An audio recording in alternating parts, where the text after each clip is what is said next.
All right, family man crew. So I was going through some videos and thought I should pause and let everybody know what I'm doing. So for the normal subscribers that's following along, you saw two videos that just dropped in the last 2 days. A lot of modifications, some boring, some good. Obviously, got a new motor in there and I'm just catching up on content. So over the last few months, I've accomplished a ton with the car, from making it more reliable, more power, changing things, adding specific modifications for the drag and drive events like Sick Week that's coming up next week, and then Rocky Mountain Race Week in June. And instead of just deleting the content and starting fresh, I thought it was important to actually get this out because I do have so many people that follow intently and want to know exactly what's going on with the car, the modifications, and some of the improvements that are made along the way. So that's why this is coming out. All of this stuff, I just didn't get time with life in the way I recorded it, but I wanted to get it out. So after we get this one that you're watching now, there's one more that's catching up on modifications, and then there'll be a no prep race that you definitely want to watch that one. There's a fat stack of cash involved as well. And then it's all Sick Week stuff. So the no prep racing might come out after Sick Week, just because my wife does the racing videos and takes a lot more time and does them properly, unlike me stitching these together. But again, wanted to catch everybody up. And then hopefully the rest of the year is more about racing content and less about making this thing ready to race. So that's the plan. So appreciate everyone tuning in and all the questions and emails and messages that I get. So this will catch everybody up hopefully in the next couple videos. Thank you.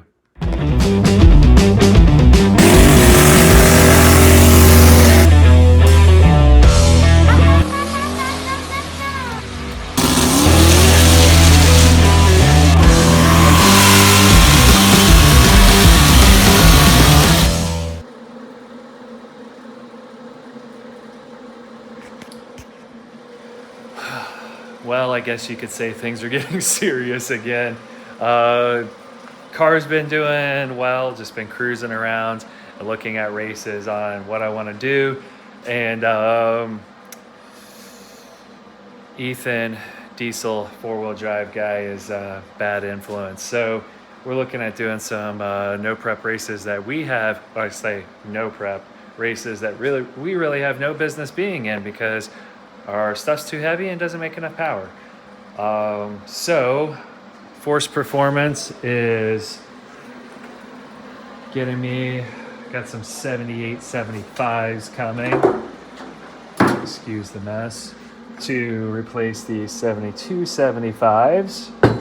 And then that still might not be enough. So nitrous is going back in. And while I'm at it, I was cleaning up some stuff. I put some paint on that guy, which is this right here. Grip it. It's basically like powder coat in a can. It holds up really well. So what I'm doing now as I walk around all over the place is weld in a nitrous bung and debated on where to put it, but it's going to go down here before it hits the intercooler, just because of routing. And then I don't know, my thought is it's going to spray this way where this joins together, should mix real good before going into the intercooler and then into the motor. So hopefully all mixed up real good. It's, I don't know, probably only about 100 shot is the plan. So that's where we are. I added an extra trans cooler for the heck of it, for the race week type stuff. So that's a true cool, like 40K, they call it like 40K towing, and it's like 45,000 BTU. And that's a derail, however you say it, 20,000 BTU. Not sure if they use the same rating system. So that's that. This thing's doing well. Dart 388 with some 6-bolt heads from Force Performance and comp cam specced through Robert at Force Performance.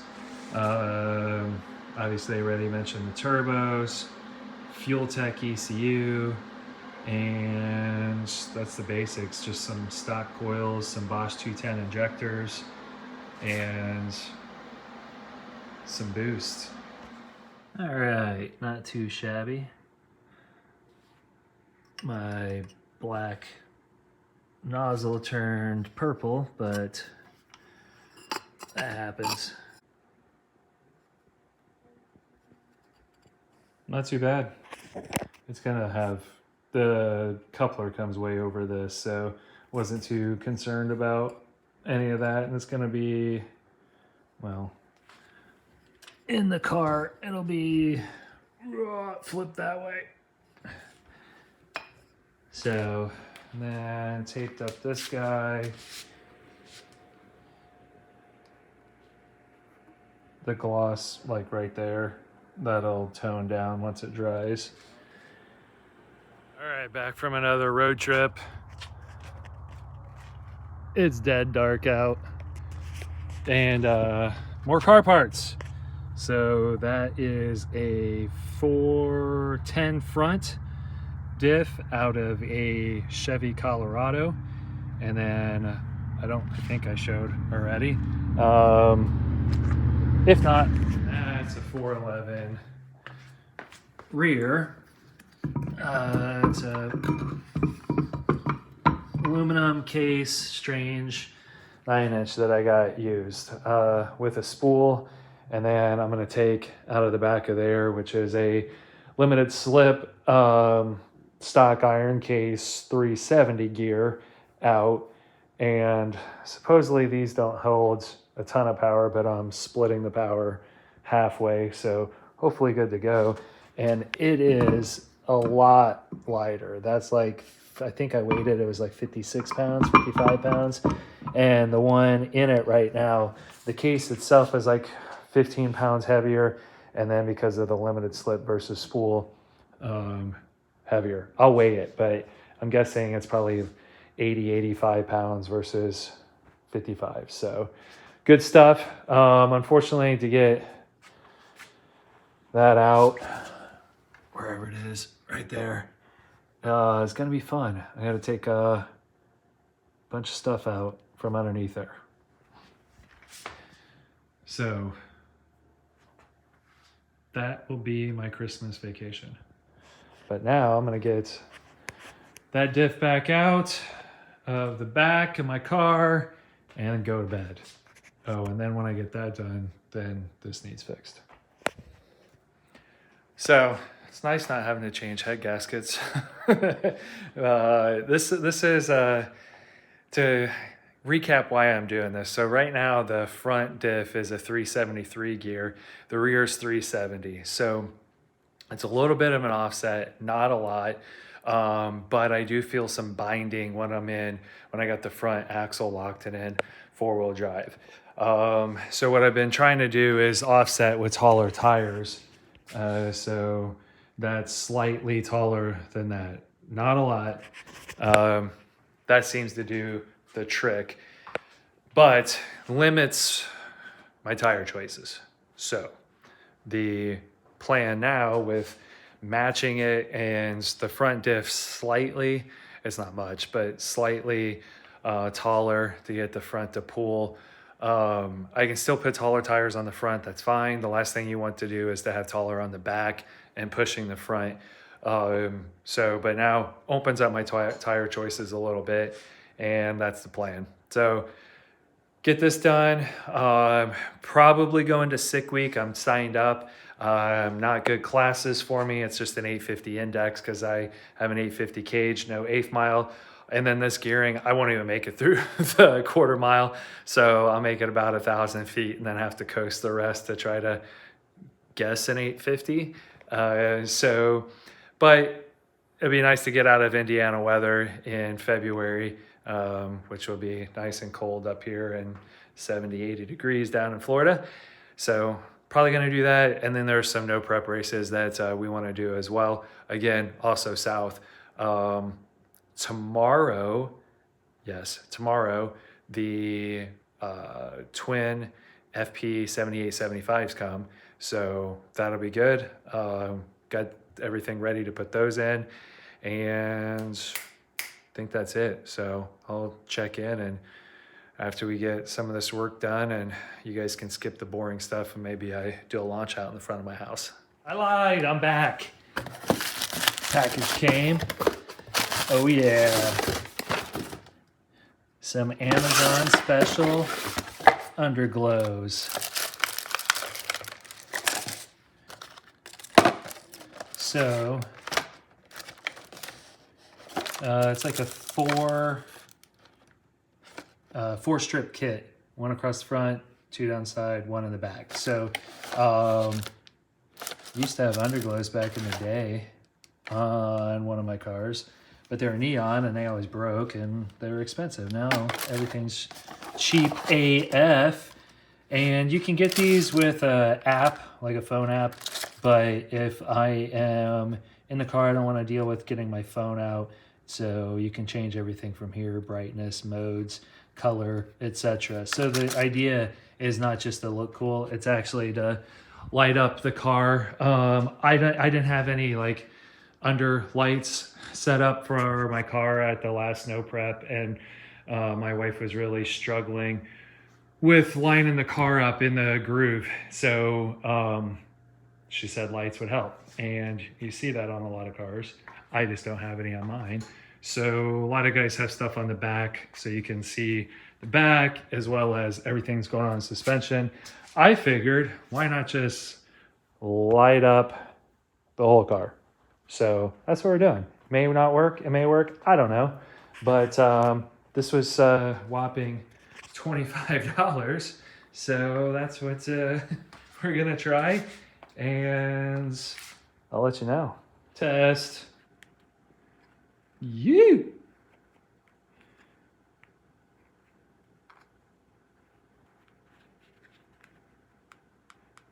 All kinds of different colors. But on here, red, white, green, blue or purple or whatever. And then change intensity. Why would anybody do that?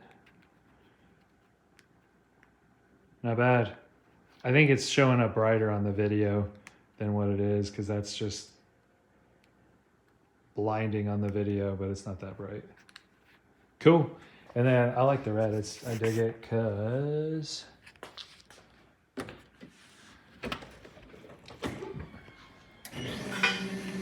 got the red interior lights, which is nice because they're low enough that I can leave them on and it's not blinding in case I need to see anything.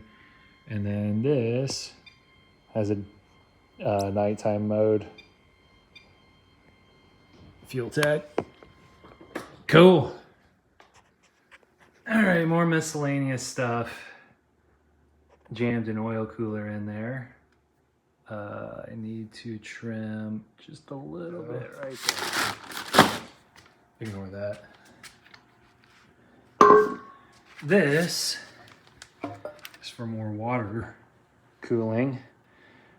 For the coolant, when I'm going down the road, the radiator in the back doesn't do as much as I would like. And so as soon as you slow down, it works great. But this, in theory, gets some airflow and loop it in. I think I already showed this, but loop it into these heater core lines. I got to move these around. But those will just loop through here and up front there. So 2 transcoolers, 2 radiators, and an oil cooler. That ought to do it. All to cool this heavy, hot iron block. Christmas came. This is the longest short video that I was supposed to end like 3 clips ago. Uh-oh. double boxes.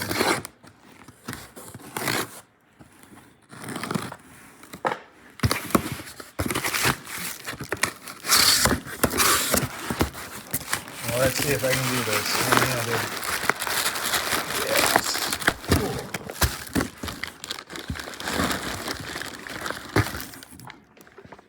Beautiful. All right. I need to create space.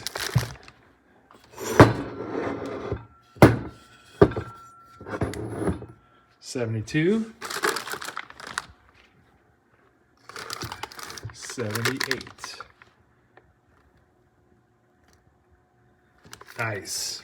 So I'm gonna pull these covers off and then paint this with that Grip It paint I showed earlier. I got another bottle of it and let it dry, because I have plenty of other stuff to do on here before I put the turbos on.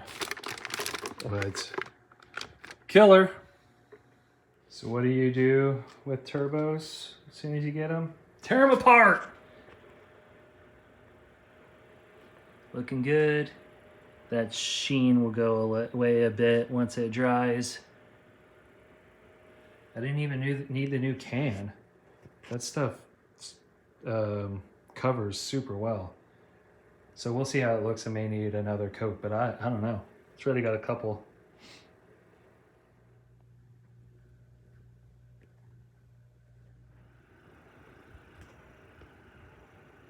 All right, in case anybody wanted to know what the inside of my transfer case looks like. Racing in the Dirt chain drive. It's 260, so double 60 chain, and it always makes noise, and that's because, whoa, as I drop it, the chain hits the aluminum down there. So I might look at trying to figure out a way to put a rubbing block down there. There's plenty of room to pull it up. So something thin bolt in. Be interesting. All right, some progress. Have the front diff back in. Still have to put axles in and everything. Put oil in it, but it's in, and I made it easier to get in and out the next time. The big thing is I have to remove like half of it, and this was connected here, and now it's a slip fit, nice and tight. So both sides are still, basically tied together, and then the steering rack ties it the rest of the way. I could tack this if I really wanted to, but I don't think it's necessary. Because everything else is braced nice and good. Everything's back in.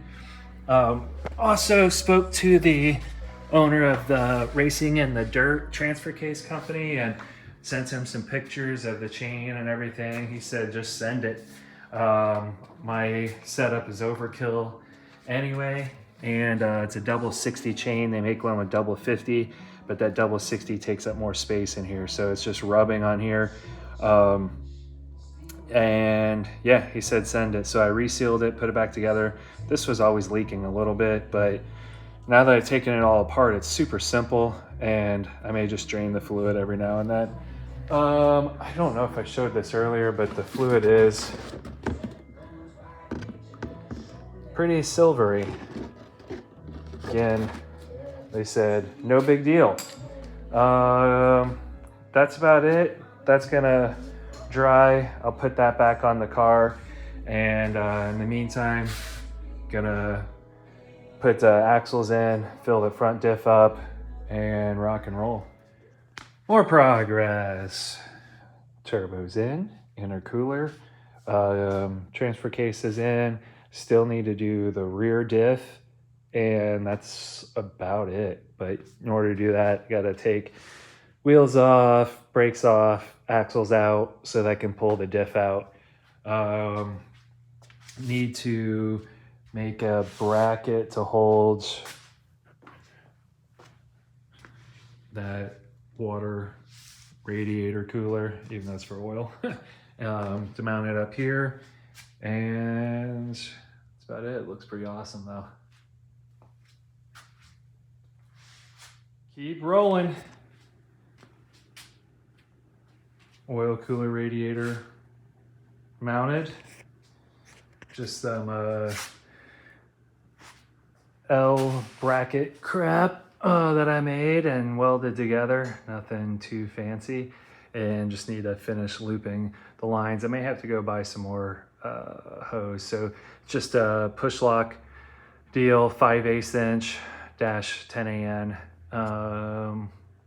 So getting there. And I forgot to put this on. This is gonna go somewhere here so I can shut off this loop. So basically this will be going just for the drives, get to the track, turn the car off, electric water pump so I can run the fan and the pump, cool all this down, shut it off for a pass, and then only the regular radiator in the rear will go and won't heat soak the intercooler. Now, obviously the intercooler won't get as much air, but it'll be all right. Since I'm running a lower index deal, slower, I should say, probably dial like an 870 or 880. Because my cage is only certified for 850. They have a dial your own index deal. I could do the 850 index, but then I have to change a couple of things in the car that I don't really feel like doing. So I could dial my own 850 or 870 or 880, whatever. So it'll be low boost. Gearing the car down, I top out at 155 now at 8,000 RPM anyway. So I'll probably dial it somewhere around there. So like an 880 and just top out 155. Probably work pretty well. So yeah, won't need a lot of intercooling anyway. Boost won't be very high.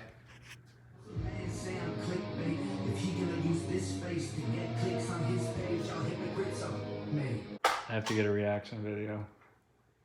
Ready? Yep. That's it? Not impressed? Nice. Looks good. When are you getting yours? I don't know. All right, don't trip on anything. Hold on.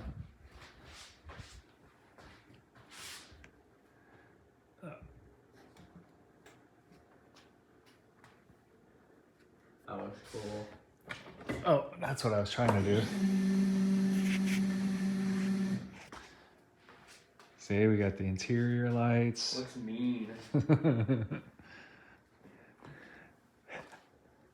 I dig it. It's just like an evil red glow now. I think I'm finally closing this video out. I said that about 17 clips ago, but it's on the ground. I haven't driven it yet, but re-geared, new turbos, obviously Underglow, and ready to race.